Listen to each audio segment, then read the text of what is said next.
আমি সকলোৱে দেখা পাইছোঁ যে বাংলাদেশত হিন্দু সকলৰ ওপৰত অত্যাচাৰ, জীৱনতে অগ্নিত নিক্ষেপ আৰু বাৰে বাৰে বাংলাদেশে উত্তৰ পূৰ্বাঞ্চলক নিজৰ অধীনলৈ লৈ যোৱাৰ বাবে তেওঁলোকৰ নেতাসকলে বা নতুন যিসকলে বৰ্তমান শাসনত আছে তেওঁলোকে বাৰে বাৰে উল্লেখ কৰি আছে।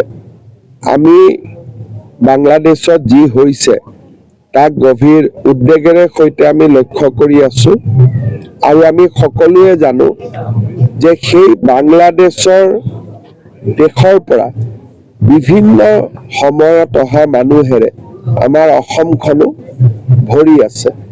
গতিকে আমি এই গোটেই বিষয়টোৰ ওপৰত চোকা দৃষ্টি আমি ৰাখিব লাগিব আৰু মই ভাবো যে আমি অলপ সচেতন হৈও থাকিব লাগিব।